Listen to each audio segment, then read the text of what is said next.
Hello, I'm Peter Mogayzel, and I'm here with Patrick Flume, the Cystic Fibrosis Center Director from the Medical University of South Carolina.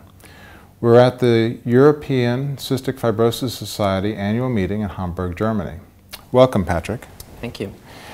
Patrick and I are going to be speaking about antibiotic therapy. Patrick has done a great deal of research in this area and helped form guidelines on the appropriate use of inhaled antibiotics and intravenous antibiotics in cystic fibrosis care. Patrick, what are your thoughts about antibiotic use for cystic fibrosis patients? So the airways of CF patients become infected. This happens early on, and over time that infection becomes chronic and consists of a multitude of different organisms, a community, if you will, of organisms. And so when we look at that using standard testing, sputum culture, and look what's in there, what we get is a little bit of information. We get to know what one bug or two bugs are present in that culture, but what we have to recognize is that there's a lot more going on there that is in that infection.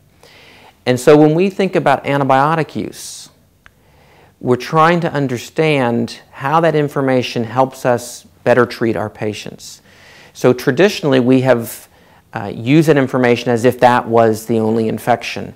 And we've used antibiotics and patients have improved, and we say, well, that's because we used the antibiotic that treated it and it got better.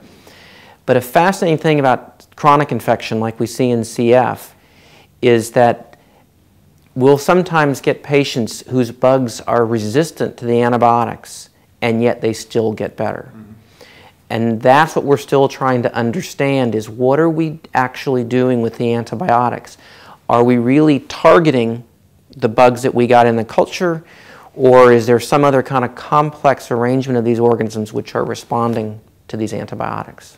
So Patrick, you've done something a little bit different. You've looked at the effect of an anti-pseudomonal antibiotic on staph in patients with cystic fibrosis. So the study that we're presenting at this meeting is looking at inhaled levofloxacin that was studied in a population of patients, and to be in the study they had to have Pseudomonas present in their cultures. And this has been typical of the way drug development has been done in CF. But what we wanted to do was look at those patients who also had Staphylococcus or Staph aureus, including methicillin-resistant Staph aureus or MRSA, to see how they responded. So the study was not recruiting patients who had staph. They all had to have Pseudomonas, but we looked at just the subset of patients who had staph. And what we found is that those patients did well on the antibiotic compared to placebo, just like we saw with the overall group with Pseudomonas. But a fascinating aspect of that is looking at the effect on staph itself. And the traditional way of doing this type of testing in Pseudomonas is we collect the sputum, we count how much Pseudomonas is there, and with the antibiotic we demonstrate that the Pseudomonas counts decrease.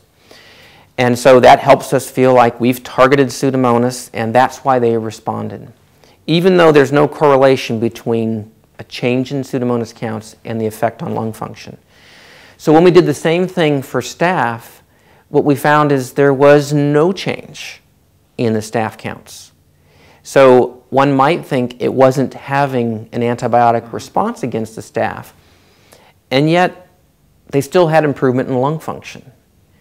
And what was really fascinating was there was really no effect on the staph counts when we looked just at MRSA, and yet those were the patients that had the most robust response.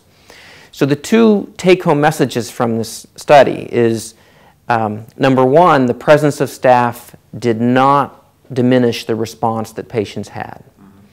But the second message is, how do we use this information as we go forward? And if we start thinking about whether we should be treating staph chronically in CF, how might we do drug development for those patients? Does it matter that we select out those patients, or should we actually stop thinking about the bug that we're targeting and just treat these patients as if they have chronic infection? So much like we do drug development for pneumonia where we don't worry about the bug, we just treat the patients with pneumonia and develop the approval of those drugs, of antibiotics for that indication. Maybe it's time in CF we stop thinking about Pseudomonas in particular and focus on let's treat chronic infection in CF patients. So if that's the case, would there be use for other antibiotics that are not traditionally thought of as anti-pseudomonal antibiotics? So the community is very interested in more antibiotics, more options, more opportunities to treat our patients. And essentially, when you decide whether the drug is working in your patient, you're basing it on clinical response. Does the patient feel better? Is there a change in lung function? Not based on what happens to the sputum cultures. So early on development, we were using IV formulations to nebulized. Now the development has come to the point where we have inhaled tobramycin, which for the longest time was the only approved drug in the US. We have inhaled acetrionam, which has recently been approved. And of course we have inhaled colistin, which although it's not approved for aerosol use in the US, is used in some patients and is used with great frequency in other parts of the world. But there is development now of other agents, including quinolones, other aminoglycosides, and eventually what we have to find as clinicians is how to fit those into our treatment of patients.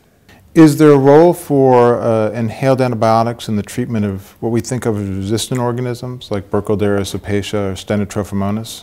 So resistance is always the difficult question because with the chronic use of antibiotics, everyone's worried about selecting out resistance, and that would be a bad bug. But the way that I think about what a bad bug is more what harm is it doing to the patient. And I don't know that resistance really tells me whether that's a bad bug or not. It just gives me some idea of whether an antibiotic can kill it. But in CF, as I said earlier, the issue of resistance isn't as applicable. Our knowledge of the way we think about microbiology is very different. So I don't want to be so cavalier as to say I don't care about resistance. I just don't really care about resistance. I care about how the patient is responding. And if my patient has a sputum culture with resistant bugs, but they are doing well on the drug, I'm not pulling off. I'm going to continue with that. So I think it's something we need to monitor. I think we need to learn more about how these bugs interact. And eventually our knowledge may come to a point where we can be even more strategic about how we select antibiotics for our patients. Do you think in the future laboratory testing will change to better assess what's going on in the lungs of cystic fibrosis patients? Oh, I think so. The challenge is taking new technologies and making them practical in the clinical setting. So we know from molecular diagnostics that there is a lot more going on in the sputum. We know there are a lot more bugs, we can quantify them, and perhaps we'll be able to tie that into some question of virulence, how much harm they do. The problem is it's not real time. And so what I mean by that is you can't get the result right away. You need to wait and batch these results. So the test has become far less expensive. So that has gotten us to that point, but now we need to get it to a more practical test that the microlab could give the clinician that kind of information right away. Well, thank you very much, Patrick, for coming and sharing your thoughts on antibiotics and antibiotic therapy for patients with cystic fibrosis. My pleasure.